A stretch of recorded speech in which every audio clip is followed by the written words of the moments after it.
For conspiracists, disappearances and murder offer a fantastic canvas on which to speculate. He batters her to death in a peculiarly horrible attack. Whenever a death goes unsolved by the authorities, there are many who believe they know the truth. They're not going to find Hoffa's body because it was disposed of. In this episode of Conspiracy, we reveal some incredible, unproven theories. Was the death of the world's most famous baby the result of the Nazi science of eugenics? Whoever had the body didn't want it to be obvious that he had a deformity of his heart. That Britain's most flamboyant media tycoon was a victim of a special forces operation. The story was it was a hit squad from Mossad. And that America's most powerful union leader was killed by the mob. We don't know how much money was taken from the Teamsters pension fund. It was probably tens of millions of dollars. But we start with a new theory about Britain's most famous fugitive, Lord Lucan. Obviously, it began to dawn on people that ultimately he had to go. And however it happened, I think they've disposed of him.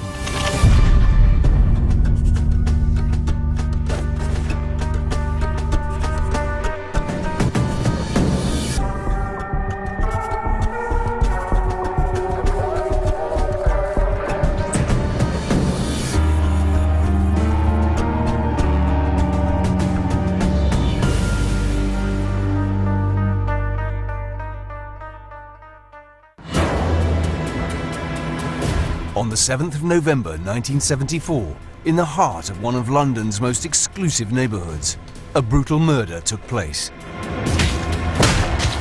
In the basement of 46 Lower Belgrave Street, 29-year-old Sandra Rivet was bludgeoned to death. The perpetrator of the crime was her employer, an upper-class gambler by the name of Richard John Bingham, the 7th Earl of Lucan. It was meant to be the perfect crime. But one thing went wrong, and he picked on the wrong woman. The accepted version of events is that Lucan mistook Rivet, the children's nanny, for his intended victim, his estranged wife, Veronica. It was a total disaster, and in the chaos that followed, the murderer disappeared. And what should have been the perfect crime became the biggest manhunt in recent history. Over the last 5 decades, Lord Lucan has become Britain's most famous fugitive. Even today, the tabloids still run stories claiming he's alive and well, living in locations around the globe. He was seen road painting. He was seen dining with a beautiful girl. He was seen at a casino in France. He was in Mozambique. He's been a waiter in San Francisco. I can't think of a country where he hasn't been seen. But journalist John Pearson is convinced Lucan will never turn up because Lucan was murdered. I'm 100% certain that Lord Lucan is dead today. He didn't commit suicide, I'm sure of that, but he was taken care of by people who should have been his friends, and that was the last that was ever heard of him.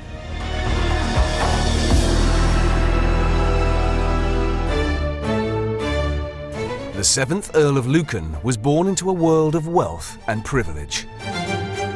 He was sort of made in Chelsea for the 1950s. He was terribly handsome. He had a flat in Regent's Park and he had an Aston Martin. He was leading the life that GQ or something would set up as ultra cool. But by his mid-20s, Lucan had developed an addiction that was ultimately to ruin his life and lead to murder. He was a good poker player. He was a good backgammon player. He didn't just play casino games of pure chance. There was some thought and calculation that went into his gambling. He was always known as Lucky Lucan because he had one stroke of luck, which was way back at the beginning of his career as a gambler. At Touquet, he won 20,000 quid. In the late 50s, I mean, we're talking insane amounts of money, which is fatal, of course, to be lucky early, absolutely fatal. In the early 1970s, approaching 40, Lucan was a regular at Mayfair's exclusive Claremont Club, where his luck ran out. The Claremont Club became the home from home for all really serious gamblers. It was a wonderful place for very rich people to lose an enormous amount of money. And that's just what Lucan did. His £250,000 inheritance, the equivalent of 3.5 million today, was soon gone. And he quickly mounted up debts of over £70,000. He became a totally addicted gambler. Finally, his life became more and more desperate, and he became more and more at odds with his wife. Lucan's debts and gambling addiction finally resulted in the breakdown of his marriage. Despite spending a further £40,000 in legal fees, the courts awarded custody of his children to his wife, and Lucan was incensed.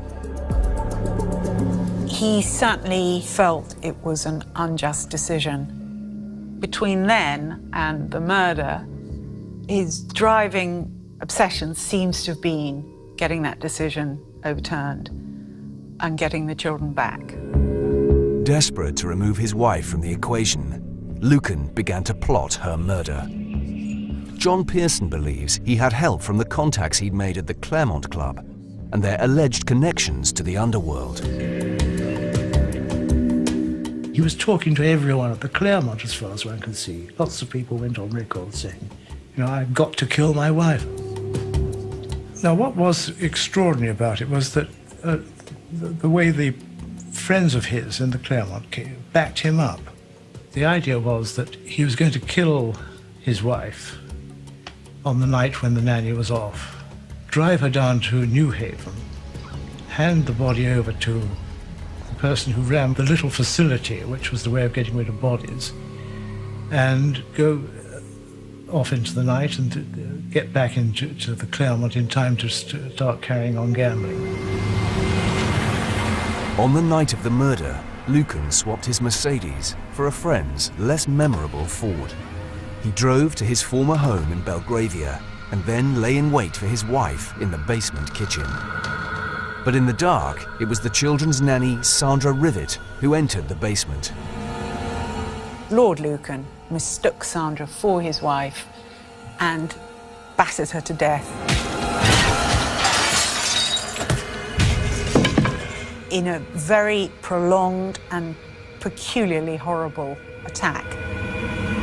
It was only then that Lucan's intended victim, his wife Veronica, turned up. She did, she said, fight back. She kicked him and all sorts of things. He was a lot bigger than her and ought to have been able to finish her off. But you could say that the moment had passed. The accepted story is that Veronica managed to escape, and Lucan fled the scene, going abroad under an assumed name.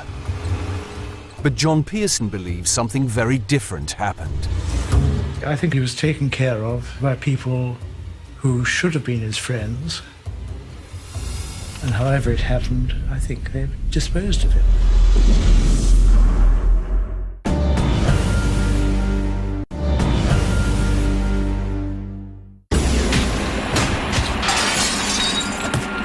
In November 1974, gambling addict and peer of the realm, Lord Lucan, was on the run for the murder of his children's nanny. In the hours after the killing, Lucan drove to the house of his close friend, Ian Maxwell Scott, a former director of his favourite casino, the Claremont Club. Ian Maxwell Scott wasn't there, in fact, but his wife Susie was, which was rather better still because she adored Lucan. John Pearson believes that Lucan made a crucial call whilst he was at her house. He contacted a gangster who he'd arranged to help him dispose of his wife's body off the south coast town of New Haven. Susie told me about Mr. X. I can't say who he is because he's still alive.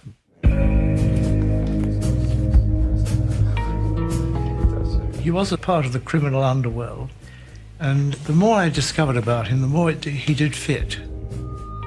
Mr. X was the perfect man who could have told Lucan how to get rid of a body. just the sort of person who would have known about New Haven. It's a well-known fact that this is a place where the London underworld has got rid of quite a few bodies in its time. But instead of getting rid of a body, Susie claimed Mr. X was given a new task, helping Lucan escape. Mr. X certainly would have been capable of getting someone like Lucan out of the country very quickly. Her husband Ian told her that they took him to Switzerland. But for an English aristocrat like Lucan, who'd risked all for access to his children, exile would prove too painful. According to Susie Maxwell Scott, Lucan soon wanted to come home. And that is what John Pearson believes sealed his fate. Lucan was a sort of loose cannon floating around, disastrous for all the members of the Claremont once the police got him. And if he was caught, there would be so much trouble for everyone, for all the friends who were involved. According to Susie, as soon as Lucan's establishment friends at the Claremont Club found out he wanted to return, they gave Mr. X another task: to dispose of the problem. Well, he was murdered, she said. So I said, well, do you think he was? So she said, I'm certain he was. Obviously, it began to dawn on people that ultimately he had to go. Susie said that Mr. X was the character who had helped to get Lucan out of the country and also had played a part in killing him. I think that undoubtedly Lucky had to pay the price. And Lucky would have known he had to pay the price because he'd done it. And however it happened, I think they've disposed of him. If John Pearson's theory is to be believed, then Britain's most infamous fugitive will never turn up. 40 years before Lord Lucan disappeared, the mysterious abduction of a young child made even more headlines and led to a far more sinister conspiracy theory.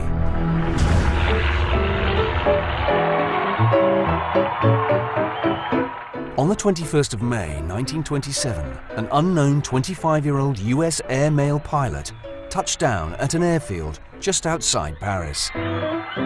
Charles Lucky Lindy Lindbergh was immediately catapulted into the spotlight, having become the first man ever to fly solo across the Atlantic. The second he landed in Paris, he became an instant worldwide multimedia superstar. Not just an American hero, but a worldwide hero. We had just come out of the First World War, which was devastating on both sides of the Atlantic. And I think it was a time for this kind of hero, more of a celebrity than a hero. And it made Lindy rich. The 1927 flight won him $25,000 in prize money, plus another $25,000 in promotion fees from aircraft manufacturers. That's the equivalent of over $400,000 today. But almost 5 years after his famous solo flight, he was again in the spotlight. And this time, it was for a very different reason. Tragedy struck the Lindberghs on March 1st, 1932, when their son, Charles Augustus Lindbergh Jr., was kidnapped from their new home in Highfields, New Jersey. The nation was terribly upset. In fact, the world was upset. He was perhaps the leading citizen of the world at that time, most famous, certainly. One columnist even said it was the greatest crime since the crucifixion of Christ.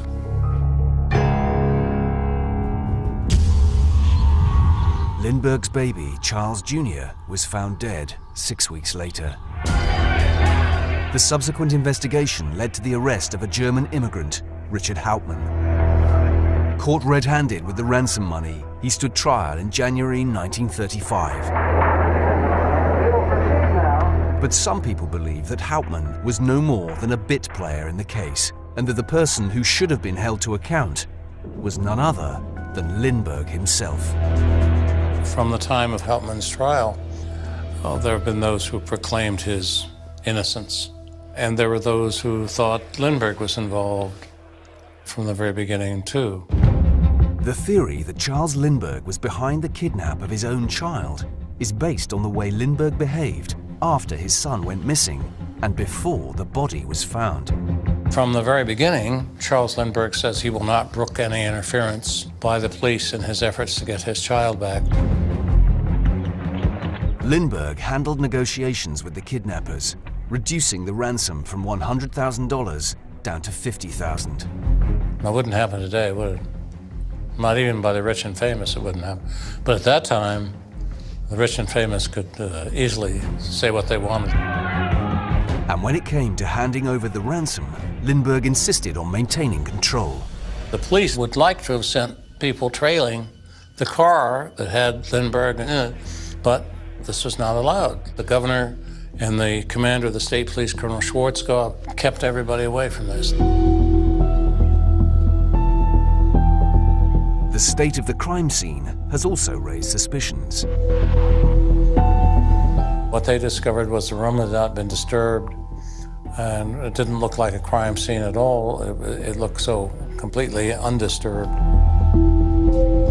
Odder still, not a single fingerprint was found in the room. Not even that of Charles Lindbergh, his wife, or even the baby's nanny.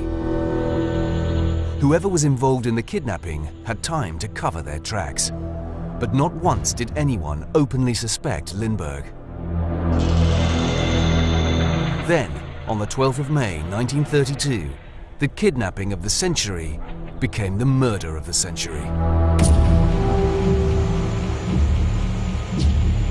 Charlie was found quite by accident. A truck driver, William Allen, was driving from Princeton to Hopewell, and he had to go to the bathroom. So he pulled over in the side of the road, and as he went into the woods, he noticed a corpse under some leaves. And he saw it was a baby. But although the body was identified as Charles Lindbergh Jr., it yielded no clues. Under mounting pressure, President Hoover ordered that all federal agencies should investigate the case. But the trail stayed cold for the next 2.5 years. Then, investigators got a lucky break. A German immigrant, Richard Hauptmann, was caught using marked bills from the ransom money. When you were arrested with this Lindbergh ransom money, you had a $20 bill. Lindbergh ransom money, did they ask you what you got? Did they ask you? They did. Did you lie to them or did you tell them the truth? Hauptmann's defense was the money had been given to him by a friend, who'd since returned to Germany. Did you lie to them or did you tell them the truth? I said not the truth. You lied, didn't you? I did. Found guilty on the 18th of February 1934, Hauptmann was sentenced to death for the kidnap and murder of Charles Lindbergh Jr. Handcuffed to two men, Hauptmann steps from the car, facing Fedman perhaps for the last time. At the door, he cries out, "I go in as an innocent man." Hauptmann wrote in his last letter to his mother that they say that this is like a book that when I am dead it will close, but the case, it will never close. And it hasn't.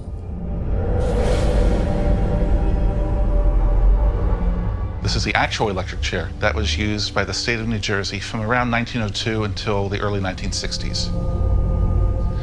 160 men were executed in this chair, and Hauptmann was the 117th person to die in it. As Hauptmann predicted, the case has never closed. But it's only recently that the focus has turned to Lindbergh himself. At the time of the murder, Lindbergh had become more and more interested in the so-called science of eugenics and its idea of eradicating supposedly inferior humans. Which unfortunately led him, in part, to a pro-Nazi position. Lindbergh's obsession with eugenics developed while working as a medical engineer with the Nobel Prize-winning scientist, Dr. Alexis Carrel. Dr. Carrel was himself a famous scientist. He was the youngest doctor ever to receive a Nobel Prize for his work on vascular surgery. He was a confirmed eugenicist and believed absolutely in creating a super race. that only the best should reproduce, and only the best should have lots of children. In Carell's eyes, blonde, blue-eyed aviation hero Lindbergh was perfect breeding material. Dr. Carroll picked him out and said, yes, you're a perfect prototype for the kind of people who should be reproducing. But medical evidence suggests that Lindbergh's first child was not the perfect specimen he'd been hoping for. The pretty blonde boy we see in those photos and home movies were all taken long before Charles Jr. was kidnapped. And the autopsy reports show a very different picture. That of a child who was rapidly developing serious deformities. Charlie had what we call macrocephaly, which is a large head.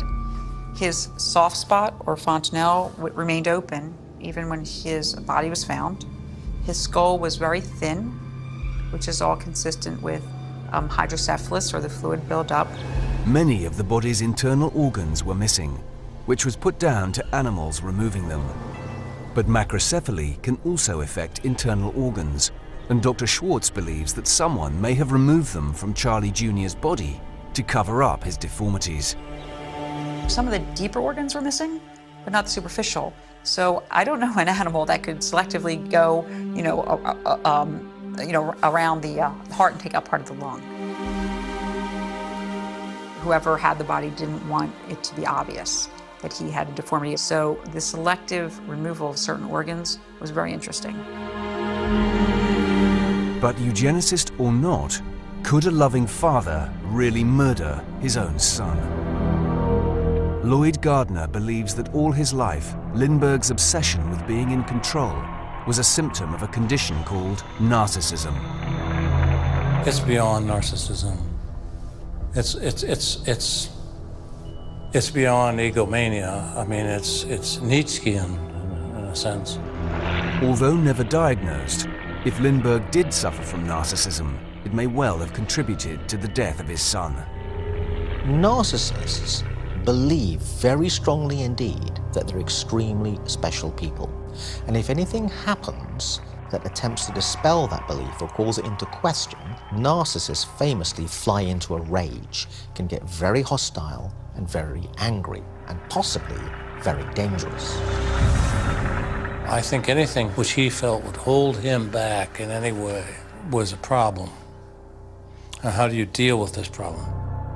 If Charles Lindbergh was a narcissist, then it may have been he was upset and profoundly affected by the fact that his child wasn't perfect, because the child now is a poor reflection of the perfection the man was hoping for, and that lead to some very dark behavior. Lloyd's theory is that Lindbergh wanted his son placed in an institution, but didn't want to admit to his deformity. So instead, he planned to have his son kidnapped, perhaps by Hauptmann, and placed in an institution anonymously.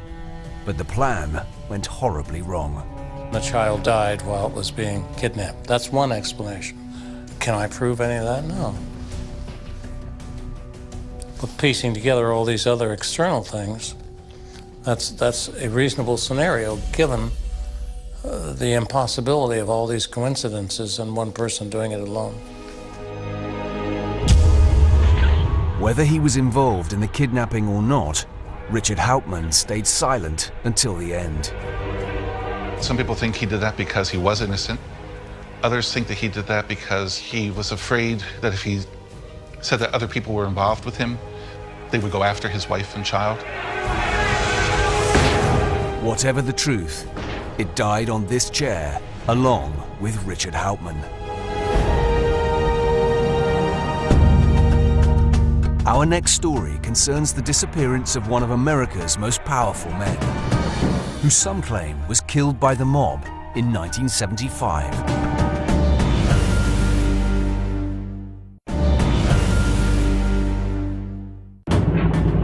For almost 20 years, this man, Jimmy Hoffa, was the most powerful union leader in America.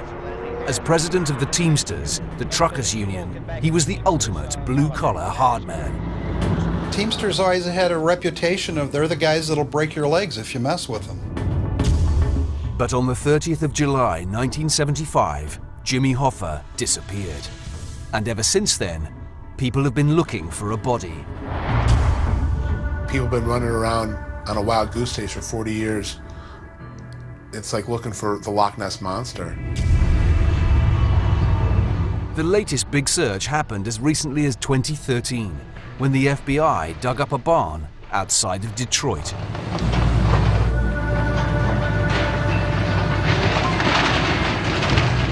It seems to be an annual rite of passage for people in Metro Detroit to be inundated with Hoffa digs and Hoffa searches every couple years. The FBI are still interested in Hoffa because he's the key to a conspiracy that links the gambling casinos of Las Vegas to Nixon's White House and the mob. Jimmy Hoffa became one of America's most infamous and influential characters when he became the president of the country's largest union, the Teamsters, in 1958. As leader of the Teamsters, Hoffa controlled almost every truck driver in the United States. At the height of Jimmy Hoffa's reign, he was one of the most powerful people in America and had the ability with one phone call, one snap of the finger, one nod of the head to literally stop all transportation of goods across the country, could prevent your milk from being in your refrigerator, your bread from being on your table. Hoffa made his name organizing local strikes in Detroit in the 30s. But strikes weren't enough. Back in the 1930s, it was very difficult in this country to organize labor unions. And the companies would hire goon squads to beat up people and break up strikes. And I think Jimmy Hoffa decided that he was going to fight fire with fire. So he made a deal with the mafia to strong-arm anyone who stood in his way. In return, the mob got what they wanted: easy money. Hoffa and the Teamsters saw organized crime as people they could use as conduits to power. And it kind of became, in some ways, a deal with the devil. It was a deal that lasted 40 years, and which both sides grew rich from. Under Hoffa, the Teamsters Union grew to a membership of over 1.5 million. And most of those were paying into a pension fund. And all the time, Hoffa was letting the mob use their pension fund as its personal bank. We don't know how much money was taken from the Teamsters pension fund. It was probably tens of millions of dollars. The mob wanted the money for various ventures, casinos, land ventures, and according to the people that really investigated Hoffa, a lot of it just ended up in bad investments and in people's pockets. But Hoffa's relationship with the mob and his illegal use of Teamsters funds finally caught up with him. And in 1967, he was sent to jail. With his raincoat covering handcuffs, Hoffa arrives at federal prison in Lewisburg, Pennsylvania. There was an allegation that he had tried to bribe a juror to deadlock the jury, in this case in Tennessee.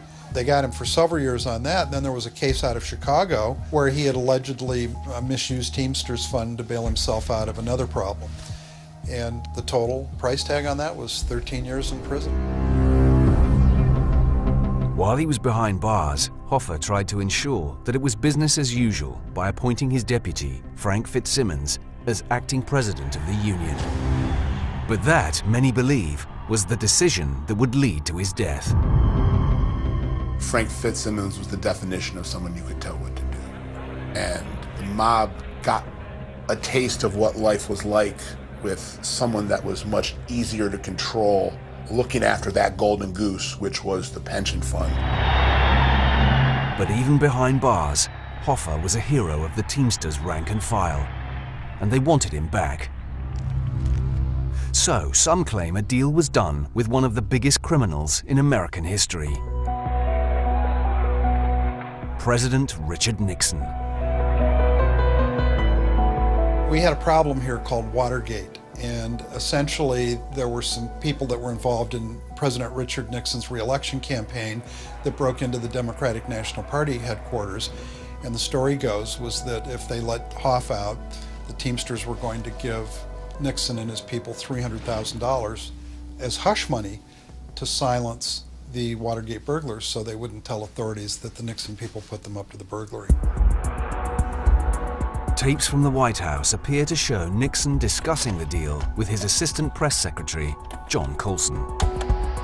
Hello. Mr. Colson, sir. Yes, sir, Mr. President. Chuck, Mitchell is, pressing to get a decision on the Hoffa thing. Right, Fitzsimmons wants to get Hoffa out because that's the only way that he can keep control of the pro-Hoffa forces within the Teamsters. All right. So he wants him out, but he wants him out with strings. I'll give Mitchell a call, see what the latest dope is, and we'll take a crack at it. All right, sir. Okay. Thank you, Mr. President.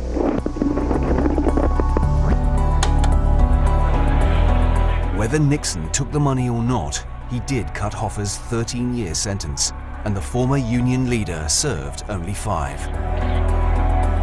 Not surprisingly, Hoffa wanted his old job back. To him, that Teamsters presidency was the most important thing in his life to him. It was just as important as his family to him. It was like a child to him. This man spearheaded unionism in this country. The mob didn't want him back because they wanted to enjoy continued access to the Teamster pension funds. Fitzsimmons didn't want him back because Fitzsimmons was the president of the Teamsters, and thank you, Jimmy, I don't need your help. They did the math, and the math told them that it was better for them to have a guy in power that they knew they could puppet, as opposed to Hoffa, who was a bit of a thorn in their side when it came to kind of anyone wanting to tell him what he should do. But Hoffa couldn't let go of the Union that he'd made into a major force in America. I believe that Jimmy Hoffa was so obsessed with becoming the president of the Teamsters again that it actually blinded him from the physical danger that he was putting himself in. Many believe it was this inability to see that he was playing with fire that led to Hoffa's mysterious disappearance.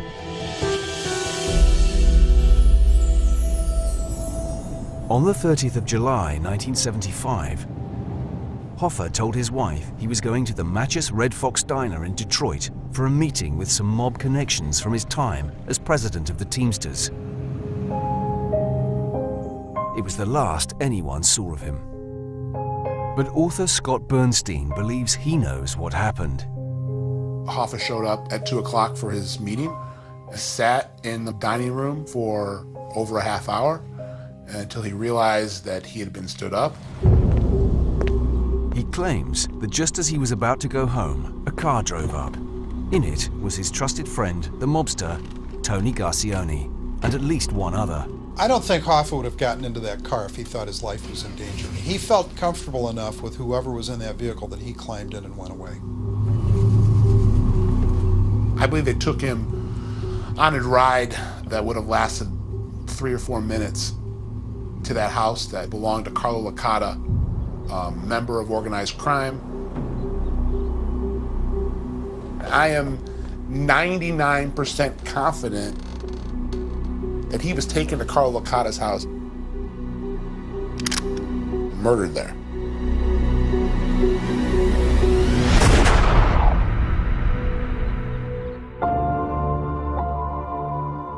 But if Hoffa was murdered by the mob, where is his body? You've got people that said he was buried under Giants Stadium. You've got people that said he was buried in a field in Oakland Township, north of Detroit. You've got people that said he was buried at a horse farm in western Wayne County. I'd like to see the mystery solved. I'd like them to find Hoffa's body, but they're not going to find Hoffa's body because it was disposed of. The FBI mounted several major searches, the latest in 2013. But no body has ever been found.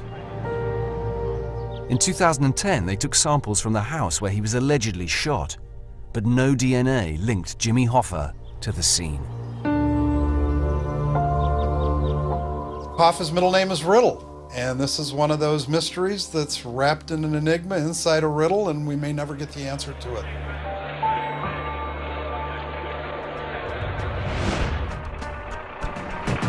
Our next story concerns a homegrown enigma, media tycoon Robert Maxwell, who died under mysterious circumstances in 1991.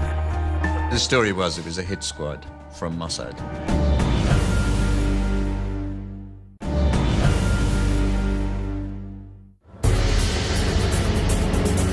Another larger-than-life character whose unexplained death fuels conspiracies is Robert Maxwell. The billionaire owner of the Daily Mirror hit the front pages in November 1991 after he went missing from his yacht. A body has been found in the sea off the Canaries. It would appear very much as if it is that of our father, but we have not actually received formal confirmation that it has been identified as such. With his business in trouble, most people assumed his death was suicide or a heart attack. But some think the cause was far, far darker. The story was it was a hit squad from Mossad. That was the story I was given, and it's nearer to the facts than anything else. So what do we know about Maxwell? He was born in Czechoslovakia in 1923. His parents were poor Jewish peasants who were killed in Auschwitz during the Second World War. But Maxwell escaped the Nazis and joined the British Army, where his rise to power began. By 1945, he'd gained the rank of captain and was soon in Berlin as head of the Foreign Office's press section. And it was journalism that really made Maxwell's name. Back in the UK, he rose to become the most flamboyant media mogul in the country. Robert Maxwell was perceived to be somebody who could cut through red tape, get an invitation to visit the Kremlin, could support Mother Teresa, could relieve famine. This was a man who could do just about anything. In 1984, he really hit the big time, buying Mirror Group newspapers for £113 million. But the guarantees he used for the loans were controversial. He was using the pension fund as collateral for the money he borrowed to buy the shares. Outwardly, Maxwell seemed a saint, but in business, he was ruthless. He was a monster. He was a damaged human being, seriously damaged.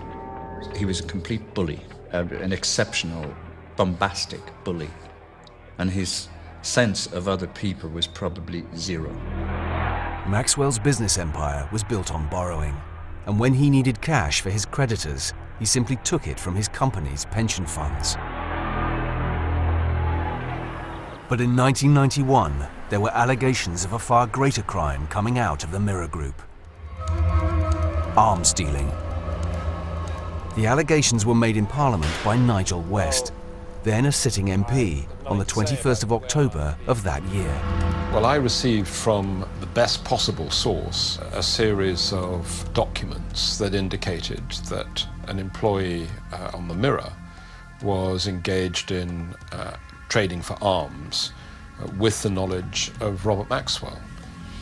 The two of them had conspired together to supply weapons to the Sri Lankan government. These were embargoed weapons, and this was a money-making exercise, and it was outside of the law. Maxwell's co-conspirator was Nick Davis, the Mirror's foreign editor, though Davis categorically denies the allegation. It did seem strange having your foreign editor moonlighting in the arms trade. But being the foreign editor gave you a wonderful opportunity to be in the right places at the right time when somebody needed a few rifles and machine guns. Maxwell would probably be able to open doors all sorts of places. Initially, Maxwell denied the allegations. Robert Maxwell put me on the front page of the Daily Mirror, denouncing my lies as part of an orchestrated dirty tricks campaign, which was not the case. I was acting entirely independently of anybody else. Unlike many accusations before it, this one stuck. And it had an immediate effect on Maxwell's business empire, especially the Mirror, which he'd bought with borrowed money. The shares collapsed. The shares were the guarantee for the loan. So the bankers were pressing for the money back. And he was short about 200 million. In the midst of the crisis, with his empire on the verge of bankruptcy, Robert Maxwell boarded his super yacht, the Lady Ghislaine. And on the 5th of November 1991, he became the biggest story of his career. What we know is that Mr. Maxwell has disappeared, sadly feared missing. It's now been at least 6 and perhaps 12 hours since he disappeared. It was soon found out that Maxwell had taken at least £400 million from his own company's pension funds to prop up his failing business. But darker conspiracy theories soon started circulating. Mrs. Thatcher believed that Robert Maxwell had been bumped off by Mossad. She didn't know why or how, but that was the view that she took. The fact that a former Prime Minister thought Israel may have killed Robert Maxwell is a clue to just how dark his past really was.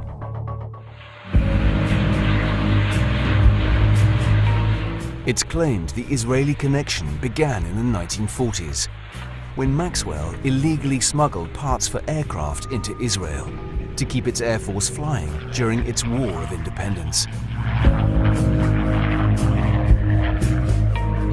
Some say the connection continued until the day he died, and included dealing in everything from nuclear secrets to high-tech surveillance equipment. There's no formal evidence he was ever given money by the Israeli government. It's not quite how Israel works. You know, the rich Israelis are the ones who put up the money, and the state does them favors. Cahill claims that with his empire falling apart, Maxwell spent his final days trying to extract the millions he needed from the Israeli government, whose secrets he knew so well.